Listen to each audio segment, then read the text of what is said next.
Greetings, folks out there in Twitch and YouTube land. I am Captain Blade J52, and I am joined this week by my merry cohorts.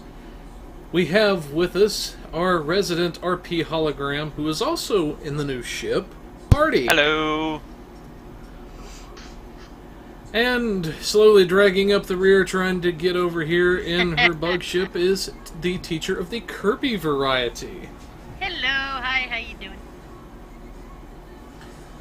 So, since we're in the new ships and everything and whatnot, we're actually sitting outside of Beta Thoradar at a moment, and in just a minute we will actually have a little bit of a special demonstration for you guys and whatnot, but let's go ahead and get started with our articles this evening. So, first and foremost, it's been going on for a little while now, but we actually have our Crystalline Entity event that is going to be going from August the 16th, started last week, and is going to be running until September the 6th at 10 a.m. You have to be between level 50 to 65 to queue up. Now this is the revamped version. There has been some changes to this. We'll go over those in just a second so you guys can be aware of them. The rewards this time around... Oh, go ahead, Kirby. I was going to say the changes are actually pretty simple, but go ahead. Okay. But what we're getting this time around for the reward is a antimatter proton, or antimatter... I don't know why I said proton. I don't even know why I said antimatter either. Good lord. It's an anti-proton matter conversion, dual heavy cannons, or beam array. Good lord. Finally got it out. So that is going to be an account-wide unlock. You only have to unlock it on a single character in order to get this. Now the lithium, the fleet marks, and the choice of marks are character-specific. You'll need to complete the project on each of your characters if you want the extra dill and whatnot. But that's what we have for our reward this go-around. Now, like Kirby was saying, the changes are actually pretty simple. They list them off in the blog. Whatnot. The biggest ones, there's now a small briefing about 30 seconds before the queue begins. This is so people that ideally if you're a slow loader, you're able to get into the mission and hopefully not eat a undeserved AFK penalty. The entity shards are immune to control effects and everything. The small shards no longer buff the entity's damage for the entire queue, so you can kind of read some of the stuff that it does there. And the entity itself is now immune to all damage while in the absorption phase. And once it's destroyed, you can blow up the little crystal fragments and get anywhere from 1 to 5 salvage for each crystal. So, comments from the panel? The 30-second mission briefing, long time coming, loving it. It gives you the chance to get in. I don't know if anybody else has this issue, but I get where the briefing actually pops up twice. So it pops up, you close it, and it instantly pops up again, which when you didn't have this 30-second hold right away was annoying as heck because it stopped your progression from getting to the entity. So now you have the time to get those out of the way and load in properly, and you know everybody can go at the same time. So that great change, love it. Yeah. I don't. Go ahead. No, I was just saying, yeah, I agree. Yeah, definitely. I don't really notice too much of a difference regarding the crystalline shards. I mean, they still fly around, and okay, when I throw out my grab well, they don't get sucked into the middle anymore. You know, so you know, more than anything else, that's about it. Most people are using beamfire at will in there, so it tends to get most of the shards anyway, because they're just flying around getting zapped. So I see a lot of yeah. top spreads in there too. Yeah, that too. And it definitely hits harder with with the pulse. You definitely have a hard time surviving that. Not like before. But and the immunity, I think, the immunity during the absorption phase was a good change. It gives the queue a bit of extra time instead of it being done in 15 seconds like it used to be. So. Yep. Now, Anyway. we should mention, because really quickly before we move on, we should mention that, and this was a concern that a lot of science players had, reading that it is immune to control effects. It is not immune to exotic damage. It is simply immune to the control effect. So if you pop a gravity well, you won't be able to pull the shards or the entity in. You will, however, still be able to damage it with your exotic-based powers. Right. So now you just got to kind of work around that a little bit. Right, and the entity doesn't really move. So if you throw out a gravity well, it's on the entity. It's gonna get the entity. So. Yep. But since I have it epicked out, I'll go ahead and I will very briefly, for just a second, show people what the beam looks like. So that is an example of what the beam will look like. You can see the stats that it gives and everything. You can proc a little bit of a heal with it and everything, and a damage resistance debuff to enemies that you shoot with it. So sort of a pseudo-disruptor type of proc. And a little bit of a heal. So, fun little weapon. But I digress. Moving along. Yes. We have the raffle. Okay, so The. yeah. Go ahead.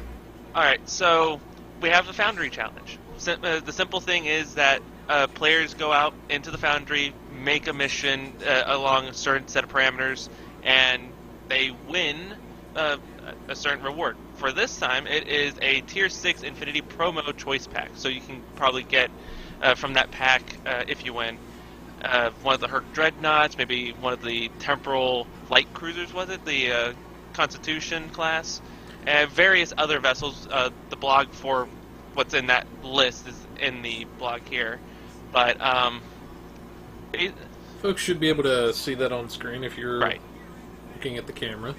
Kind of scrolling as you're reading, but anyway, continue. So the winner will be able to get one of those, and these missions that you make will be chosen by the Foundry Roundtable blog post for also them is there to show who they are. But for the parameters of this challenge, if you choose to join in, is a Foundry mission geared for Jem'Hadar or Cardassian players. The plot can be anything you wish. Completely ludicrous plot lines or something just barely within the requirements. But it just has to be for either Jem'Hadar or Cardassian captains. And you just got to get it all in, completed until you have to have it all until September 21st. So it's pretty simple. All the other rules for this challenge is also found in the blog here in its own post, so you'll be able to go search through there and see what you need to do and have fun. Hopefully you guys win. Yes, definitely. Look forward to seeing some of the missions that come out of that. Oh yeah. Yep. I'm excited, just shaking in my boots, seeing what people will make for a Jem'Hadar captain. Yep. Are you planning Hopefully on they'll making? give us a... Are you planning on Go ahead. making one, Artie?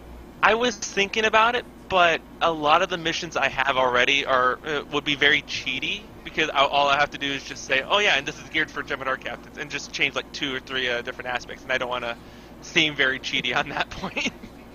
Okay. Fair enough. But, yeah. Anyway, definitely check that out, folks, and I do kind of hope they'll give us a link to the winning mission, or tell us the name of it and whatnot. But It's most likely going to be a featured Foundry episode and have its own blog if it wins. Fair enough. But anyways, moving along, we actually have the announcement blog for our Recon Destroyer bundle. Yes, so there is a new bundle in the C-Store. They also have fleet versions available, although those were briefly taken out of the store. They will return, so don't worry. But we have the Lafayette class Recon Destroyer, and we have the, and I'm probably going to butcher the name, Klingon Ketha class Recon Raptor. That's right. Hey, I didn't butcher it. Yep, that's right. Alright. But anyway, so there is a little bit on in the blog about background on the design of this ship, and there actually has been some interesting tweets going on about this ship. Thomas the Cat actually tweeted about designing this ship and got a response back from Michael Okuda about the little pods that are on the saucer section and how those were actually originally highlighter markers that they added on as a concept, which was kind of cool. But we digress. But if you're interested in reading the background, definitely check this out. Again, this is available in the C-Store as a bundle for, I believe, 4,000 Zen for both. I think that's what it's going for at the moment. So definitely, and Darkblade's going to tell you a bit more about the console and stuff from this bundle. Now, we are going to take I'm going to flash through the stats really quickly on screen for everybody and whatnot, but the stats are kind of basic and everything. The only real standout thing, per se, is, I guess, just the specialty seat that it gives and whatnot. A Lieutenant Commander Universal / Intel, so a good bit of flexibility there. Base hull is 36,000 at 60, so can be a little squishy if you don't plan ahead. That is just something to keep in mind. And it has a shield modifier of 1.2, which is actually a bit higher than I've seen for a lot of destroyers and whatnot. But anyways, just kind of scrolling through that really quickly. The fleet versions will get a tactical console as their upgraded version, but that's pretty much it as far as the stats go. Like I say, we don't want to get too far bogged down into that, but anyway, for those that are curious and everything, let me actually pull up the console. Now, the good thing about the console is it can be used on any ship. It can be used on any starship that you want and everything, so if you decide you like the console, but the Laeosa, it's just not your flavor of ship, you can take this console and you can move it over to your preferred ship. Now, we're sitting here in space at the moment, and you get a decent bit of shield pen and shield hardness. You get 47.5 shield pen and shield hardness. Now, we calculated that out in terms of shield bypass. That is an additional 2.375% shield bypass. So, if you're already rocking all 3 points of shield pen in the skill tree, plus this, then you're looking at a total shield bleed through of 17.375% on the average shield generator, which is a pretty sizable bypass, in all honesty. So it is something to keep in mind. Then, whenever you use it, it does a pretty huge chunk of radiation damage and can debuff the enemy for up to 75 all damage resist. Now, the downside is it does slow you down on your speed and your turn rate, so that is something to be made aware of, but you're basically firing a Death Star laser. At least by looks. And, yeah, at least by looks. Then as far as the trait itself and everything, you can see the stats here. I know this is a question a lot of people usually have, so I wanted to make sure to show this for you guys. Then for the ship, for the trade itself, I've had a long day, folks.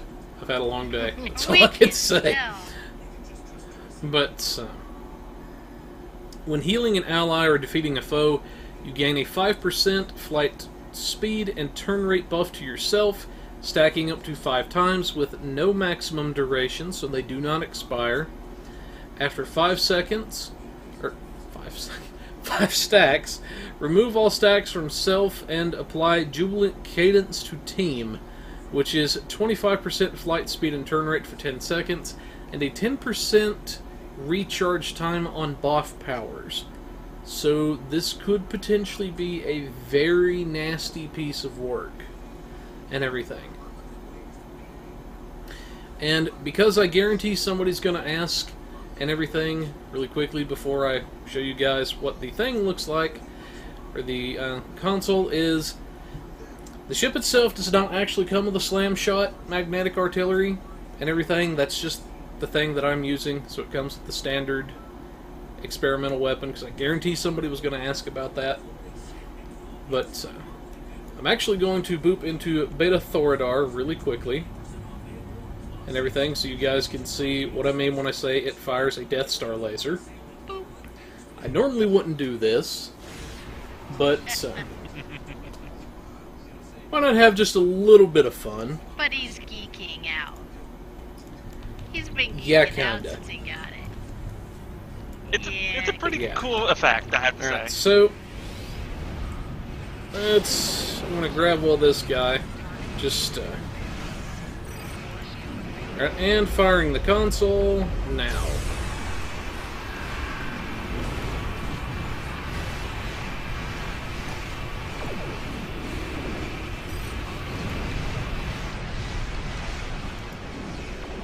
But yeah, as you folks can see, it is 100% a Death Star laser.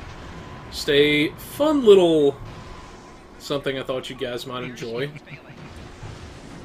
If this guy will leave me the heck alone so we can get back to the show. But anyway, so now that we've had our fun little live fire demonstration and whatnot, that's the basic stuff going on with the ship. I wanted to show you guys that. But getting back into everything, we have our PC patch notes for the 23rd. Oh, okay. So we only have a few, and we've discussed a little bit about them. But starting off from the top, we have a resolved issue with the Crystalline Entity event, energy release powers. So the energy release will now properly expand over time when it happens, rather than being an immediate sphere. Alright, so that's a pretty good fix there. Character art. The Temporal Battle Suit helmet is now available for Jem'Hadar captains who have unlocked that uniform. The Hirogen armor is now available to Jem'Hadar captains, and resolved an issue where the Omega upper body, neck, and helmet clipped with the head of Jem'Hadar captains. So we're fixing a lot of things for those Jemmies out there. And as we've mentioned a little bit before, one of the current known issues is the fleet version of the Lafayette and the Ketha is kind of wonky, so they've removed it for the moment. So there you go. That's the current patch notes. Yes. Yep. Alright, and moving right along to a chance to get an exclusive STO pin at PAX West. This is a conference or convention that comes up every year, and STO is heading to the convention. They will have a booth, number 1115. Holy Hannah, that's a lot of booths. So you'll be able to sit in the captain's chair that was debuted at STLV, which was really cool.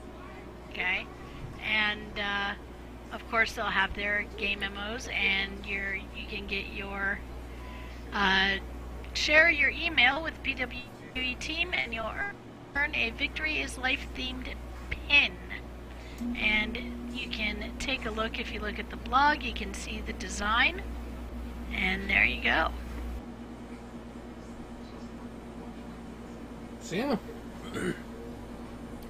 those folks that can see it on screen, looks pretty good, I think.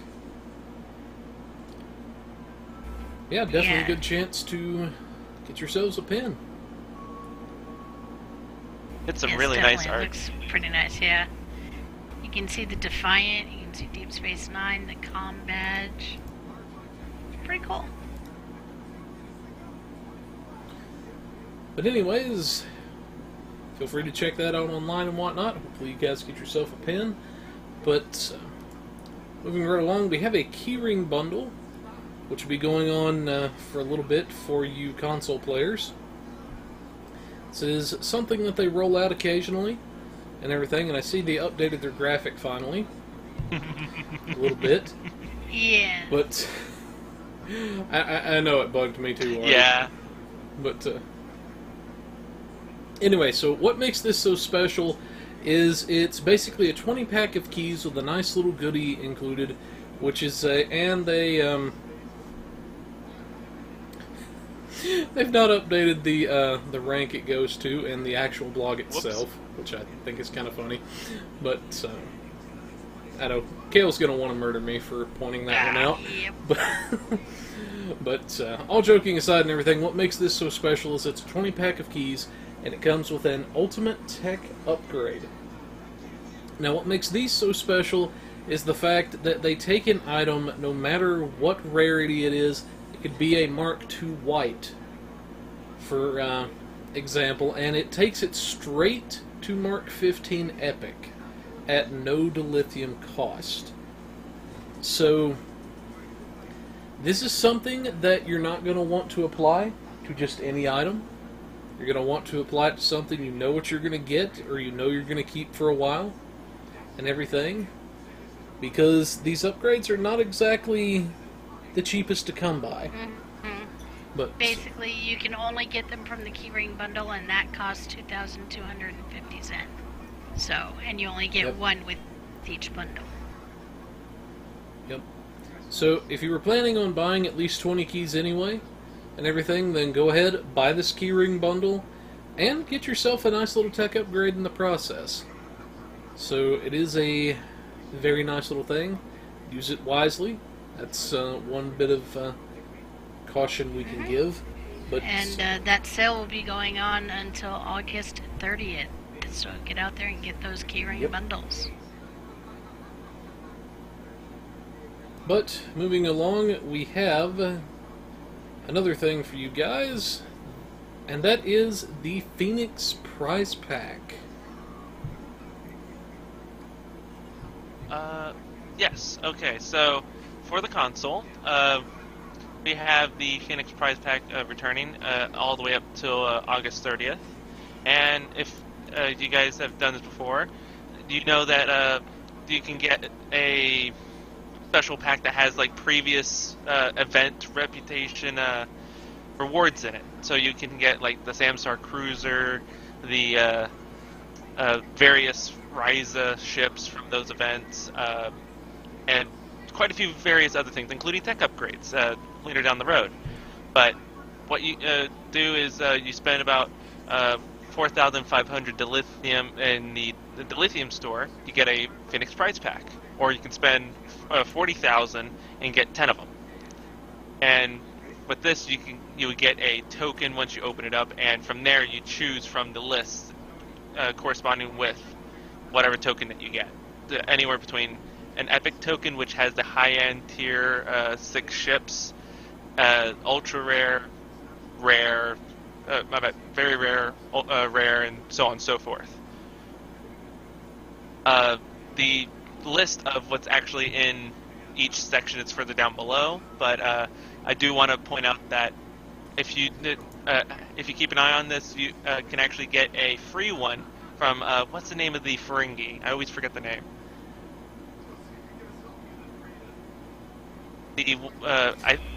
Grim on Grim on Drazana. Yeah. Grandmother's on it, and Ona on Deep Space Nine. Nine. There you go. You can get a free free prize pack per day, is it? Once per day, or 20 hours, however you want to put it. And you just walk up to them, do a little mission, quote unquote, then exit their dialogue, re-enter it, claim it, and there you go. So you get a free one, and you may get a very special chance of getting one of the epic tokens. So that's more or less it. I think so far the highest, I've only used the free ones. So far the highest I've ever gotten was a very rare. Yeah, So same here. So maybe there's something in the coding that only gives you up to a certain amount, or it's just that rare, you know? I wouldn't say that. I'd say it's probably just a matter of rarity, because you can only get it once per account per 20 hours, and there's only been so many, you know. Right. So many of them, so, you know. And I'm not sure exactly what the drop rate is, so I'd have to do some math to figure that out. But my guess would be it just hasn't hit the RNG yet for it. Around lockbox level. Yeah. But these guys hate me because I seem to be able to drop epics and ultra rares like no other, and in fact I've dropped 2 epic tokens back to back before. You suck. Just much to the annoyance of Kirby. See, there it is. I wasn't going to say anything. I was going to say, do you mind passing that luck along? But Yep. Now, one thing I will mention, and everything for console players, and everything, especially my tanks out there on console, is I'm actually going to, and this may sound strange to these two, but there's a reason I'm going to say this, and I'm actually going to advise for you guys not getting the Samsar through the Phoenix pack. Now, the reason this is because on console, if you guys save up your arc points, you can get an account-wide unlock of the Samsar as one of the rewards. I think it's like 9,000 arc points, something like that. Yes. It's somewhere along in there. So it's a fair amount of arc points, but you get an account-wide unlock, which gives you access to the regenerative integrity field, and also the Kobali warp core, enabling you to complete the Kobali 4-piece, and giving you access to, in my opinion, one of the strongest tank sets in the game. Yeah. And so definitely account-wide unlocks are preferable to character-only unlock. Yeah, so that is, like I say, that is one thing I did want to mention for you guys and everything. Be sure to save your arc points and get the account-wide version. That's my only real gripe and everything with it on console. But, anyways, moving along to our next big blog, we have the home week 3 rewards. Yes, so home week 3. So this is the 3rd week that this mission has been available for our console players. And with this, you get the... where is it? Okay, the console tactical morphogenic matrix controller. And this is part of the morphogenic armaments set, which is a very powerful set for Polaron users. So if you're using Polaron, consider getting this set. And there you go. But definitely, Home is a great episode. You'll definitely, if you haven't played it yet, you will like it. It is epic. It's probably the best word. It is epic, and a good deal of fun too. Yeah, pretty cool, fun action scenes and all that. It's really nice. Yes. Doesn't quite top Quark's Magnificent 7, but it's pretty high on the list. Yeah. Yeah, if you're looking for general damage and just general tomfoolery and you're a Polaron user, I'm going to highly recommend this set and everything. It's worth, in total, if you're able to get all 3 buffs, 6% crit chance, 30% crit severity and 22.5% weapon damage. Yep. So, very, very potent set. Highly, highly encourage you to get it. And also, take the spec point, because you'll get more mileage out of it than you will the tech upgrade, just saying. Yes, definitely. Alright, moving right along, right along, right along. But anyways, that's what we have for articles this evening and whatnot. But coming up to our budget build this week, wow, we're already to the budget build and only about 30 minutes in. Somebody make sure it's not a little frosty down below, if you know what I mean.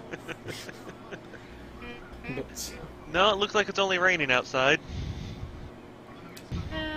so the gates of Grethor didn't Nope. freeze over? But, no. But, all joking aside and everything, now, what we have this week for you guys is actually a budget build request and everything that we got from a viewer out there. This is a request for a Laeosa Warbird Midrange. This is basically the Romulan version of the Nebula class Tier 6. So it is a science-heavy ship. And what the user had requested was they wanted to do a lot of space wizardry and everything, and they had a mid-range budget to work with. Now, one thing we are introducing is a slight change to how we conduct the mid-range budgets. Traditionally, we've had a 30 million EC spending limit, and we've assumed enough dilithium to take one single item up to epic quality. Now, the change we are going to be introducing as of this particular budget build and everything is we're going to be assuming from here going forward on the mid-range budgets and even the high-end budgets that the item we take to epic quality has also been re-rolled. So we assume, since the advent of re-engineering, that you have enough dilithium to epic the item out and to also re-roll it to the mods that you're looking for.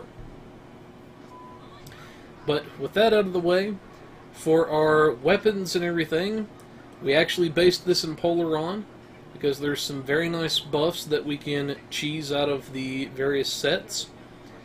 Now we have up front the Advanced Thoron-infused Polaron Beam Array. This actually comes from the Delta Rep. We have a Particle Emission Plasma Torpedo Launcher. You can pick those up off the exchange, or they're crafted. And then we have the Chronometric Polaron Beam Array. Then in the rear, we have a Dominion Polaron Beam from Boldly They Rode, the Neutronic Torpedo Launcher from Delta, and the Omnidirectional Chronometric Polaron Beam Array. So that's what we have for our weapons and everything. Now there's some heavy use of set bonuses that we're going to be calling on. We'll take a look at those set bonuses in just a minute. But for our shields, our engines, deflectors, and warp core and everything, we actually went with the Jem'Hadar set in this case. This gives a nice bit of drain expertise as well as a nice bit of control expertise out of the Jem'Hadar set. It also buffs Polaron damage, and it gives a nice bit of upfront damage negation, which is going to help with the survivability of the ship itself. For the warp core, the Jem'Hadar set does not come standard with a warp core, so we have to source one out. And we actually went with the Singularity version of the Temporal Phase Overcharged core, which is the one that cuts your bridge officer cooldowns in half through a Temporal Negotiator effect.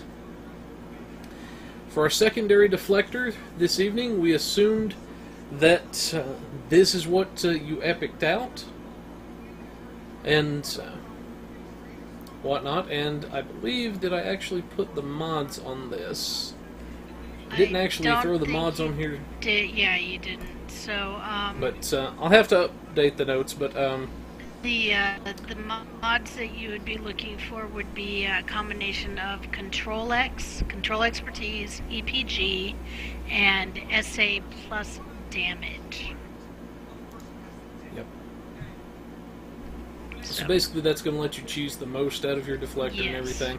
You say, I'll go back and I'll update the notes after the show for this and everything. But then as far as our devices go, we have 3 on the ship, and we always like to assume devices are personal preference. and everything. However, we will always recommend the Subspace Field Modulator, as it's a free device you're going to come across naturally while you're leveling, and it gives a free neutronium alloy worth of damage resistance whenever you use it, at the cost of a minus 400 protonic damage resistance debuff. Not a lot in the game uses protonic damage, but there are enough sources that could hit you with it to warrant a mention. There's a lot of other devices you could use, like especially the exotic particle flood batteries, as one example, since this is mostly an exotic build. But anyways, getting into our console layout for this particular ship, you have 3 engineering, 5 science, and 2 tacticals, and everything. For our engineering consoles, we have our bio-neural gel pack, which completes our 3-piece with the neutronic and the thoron-infused polaron beam. Take a look at that set bonus in just a minute. We also have our constriction anchor console. This is mainly for the exotic damage buff that it's going to give. Then we also have our trusty assimilated module. Now it is going to give a little bit of crit chance and severity, but the main reason we wanted to have it here is for the control expertise that it gives. That's a third little buff that it gives that a lot of people forget about is actually on the console. Then, for our science consoles and everything, I listed 5 of the restorative particle focusers. These are the Control X EPG variety. Now, you could mix and match a few of the exotic particle focusers in there. Just kind of mix and match until you find the right balance for you. I did kind of want to mention that. The thing to remember with the particle focusers, the restorative ones trigger every time you'd use a heal. So, for example, hazard emitters or science team or engineering team, etc. Right? So that's the restorative, and it's a single tick. Now the exotic will trigger when you use an exotic ability, but it's a little trickier. Like your gravity well, for example, has multiple ticks. So it will actually hold and apply on the last tick the bonus. So it's a little tricky, and it kind of, depends on what you got going and what you find using, but you can definitely mix and match if you wanted to try doing that.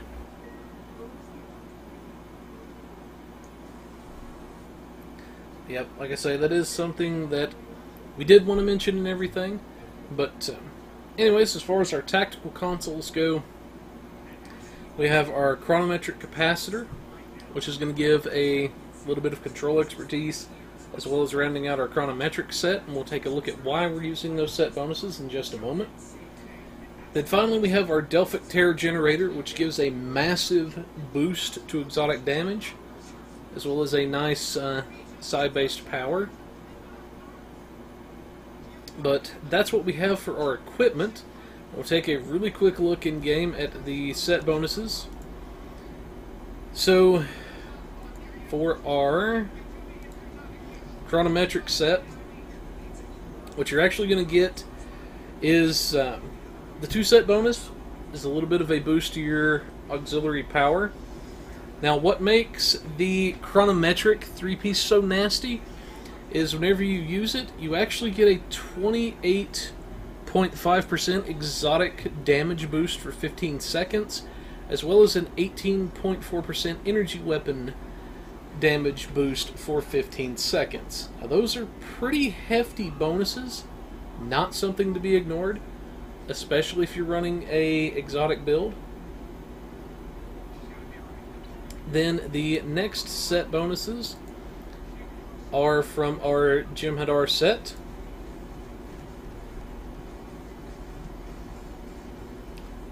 You get, for the 2-piece, the Dominion Synergy, which is a buff to your Polaron damage, a bit of a buff to your Drain expertise, and then you get the Anti-Proton Sweep, which is very nice. Does a little bit of damage to their shields, as well as disabling cloaking, and lowers their shield resistance for a brief time. Then finally, the piece de resistance as far as our set bonuses go, and this is one reason why we wanted to use the Delta. Neutronic, the Thoron Beam, and basically the Delta set. Yeah, this is the isokinetic cannon. This is a nice little one-shot, single target, one-shot ability, but it scales with exotic particle generators. So the more you have in the EPG, the nastier this is going to hit. Definitely a nice little extra. Yep. Like I say, that's what you're going to get for your 3 set and everything. It does bypass shields, so if this is used at the right time, especially when you've supercharged a lot of exotic powers beforehand, and then you fire this off, this can come close to one-shotting something if it doesn't outright do it. So this is something, play your cards right, and you're going to do a lot of damage with it. And then your 2-piece bonus is 15.2% radiation damage and your cooldown reduction to, or 20% cooldown reduction to the neutronic torpedo. So, I say that's the set bonuses. I did want to touch on those because they are so key to the build. But moving along, as far as our skills go, it's pretty much the standard build that we've been using for a while and everything. I'll mouse over this really quickly for you guys to see. 14 engineering, 14 science, and 18 tactical points and whatnot. But say it's the standard build we've been using. If you want a more detailed explanation of why we picked certain skills and everything, we have a video that will be available very quickly as well that will go into a more detailed explanation of why we picked certain skill points that we did. But for those of you that just want to copy and paste, the skills will be available to you. For our specializations, we went with the Temp Ops primary and Miracle Worker secondary. Give us some nice fun little gadgets to play with for exotic builds and Temp Ops, as well as some nice survival options in the secondary Miracle Worker tree. Then for our, let's go ahead and look at our traits. Now for our traits and everything, we have first and foremost Accurate. It's going to improve the accuracy of our weapons a little bit. Elusive for free defensive value. Then we have the Psychological Warfare. This is one of our money traits, which is going to buff the effectiveness of our control powers and everything. Then we have our Beam Training for a little bit of free beam weapon damage. We have our career-specific trait of Grace Under Fire and whatnot. This is specific to engineers. If you are not an engineer but you would like to use this build, simply swap in your own career-specific trait and you are good to go. Then, because this character is a Romulan, we're using the Romulan Operative ability. We're using Projectile Training to buff our projectile weapons. Then we have the Nanite Repair Matrix as a nice little thing from the Midnight Mission. Then, for our R&D trait, we have the Particle Manipulator. We always like to assume you've leveled at least one R&D crafting school. In this case, we've chosen Science as your crafting school. Then for your Starship traits, we have the Best Defense from the House Peg mission. This is going to grant a hull healing buff along with the normal effects. We have Going the Extra Mile from our Miracle Worker. And then Non-Linear Progression is a nice little thing to have from the Temp Ops tree. Then, for our Space Reputations, slightly modified from normal and everything, we have the Aux Power Offensive, which is a nice buff based on our, or damage buff based on our Aux Power. Then we have our Advanced Target Systems, a little bit of extra crit severity, Precision for free critical hit chance, and then finally something else that we have is our enhanced sensors from the Gamma Rep. This is going to give a nice buff to the effectiveness of drain and control powers whenever we activate a captain ability. So this is a pretty substantial buff. I believe it's around 15% in-game. So very, very potent whenever you activate it, and enemies are definitely going to feel it. Then for our active reps, we have the Anti-Time Entanglement Singularity, which is a nice little AoE physical damage and slow that's a kick in the pants to the enemy. Our Biomolecular Shield Generator, which reduces damage to anybody that's inside it, reduces damage to their shields. We have our Refracting Tetrion Cascade, which can be very nice since we are going to have a good bit of drain. Then we also have our Quantum Singularity Manipulation, which increases all science stats by plus 100 for the duration, as well as granting a temporary cloak effect.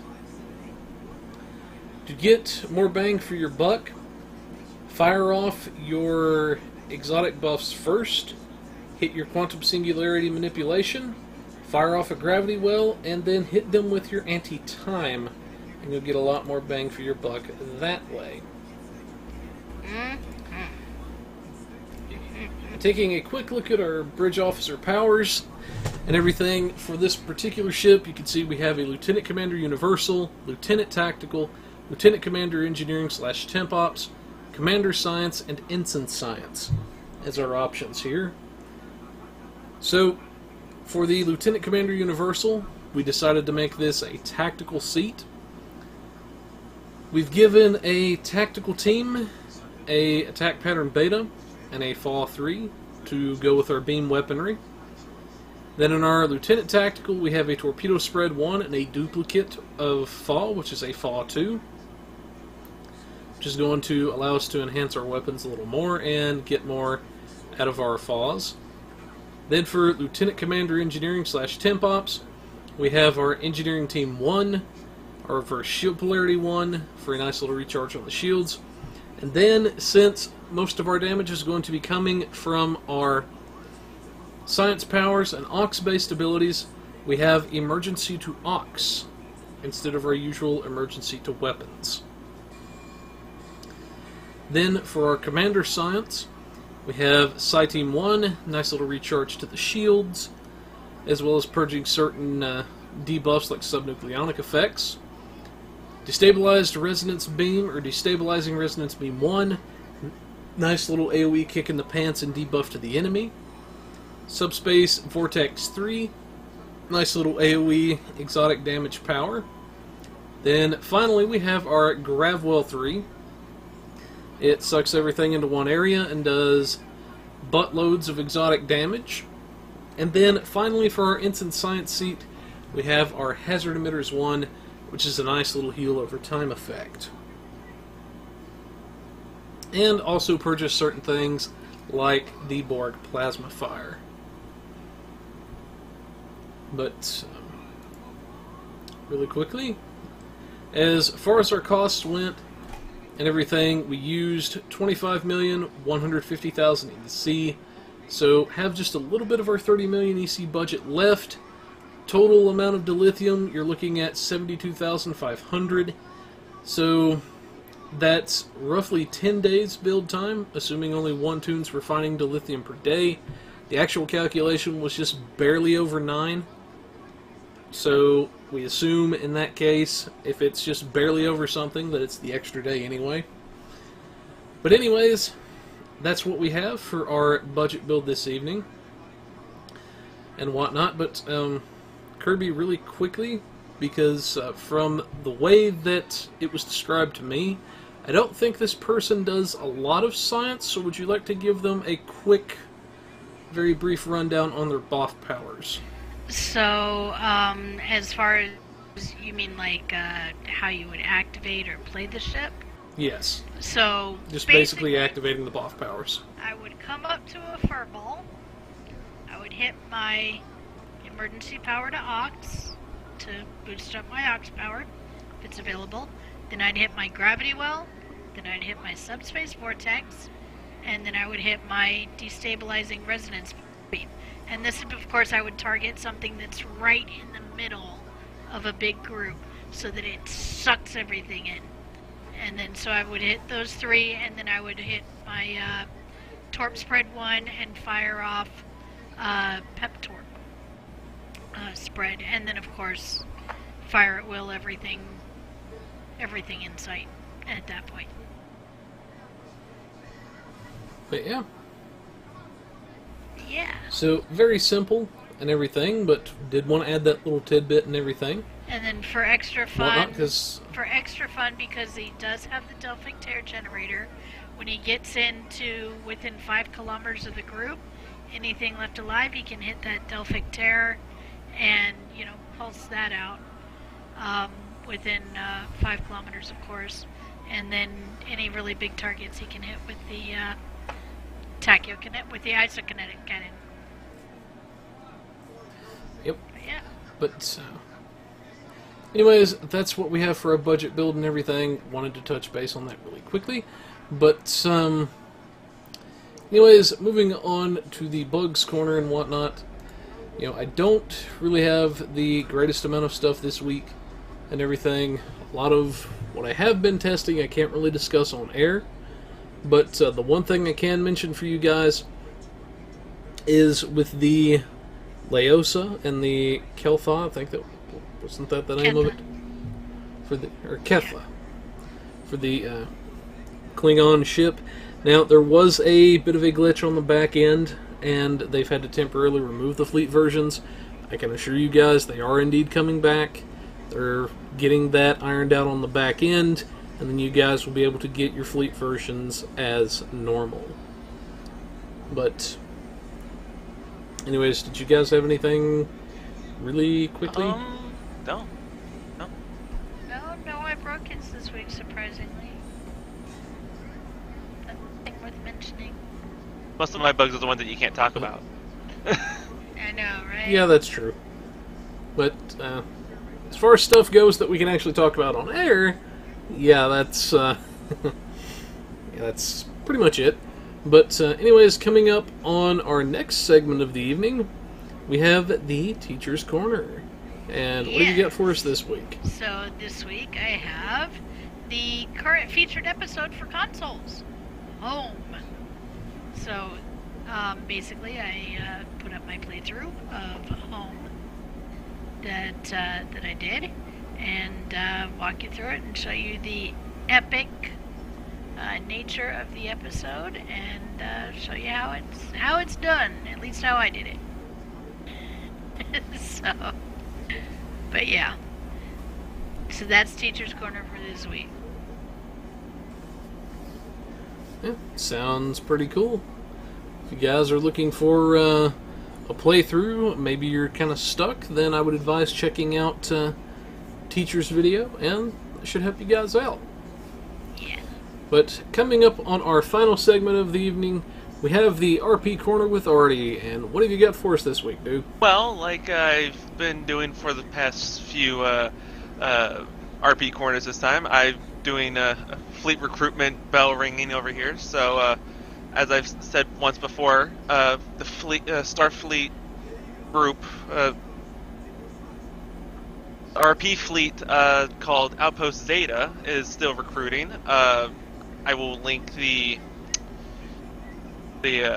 recruitment page in chat momentarily, but they are a good group of people. They have a very large variety of players that roleplay, many different sources. Like, just recently we have a character that is a grouping of basic nanites inhabiting a exocomp, and that's literally their character. They're going around fixing things left, right, and center, and making quirky jokes every fight. Of nanites inhabiting an exocomp. Basically, Creative. It's basically, from what they explained to us, is that it is a cybernetic species, more or less, that is multiple smaller species, like cells, building together into an exocomp. And the exocomp is just the body that they're using. So it's a very interesting twist. But yes, they are still recruiting. They're looking for anyone to fill their ranks.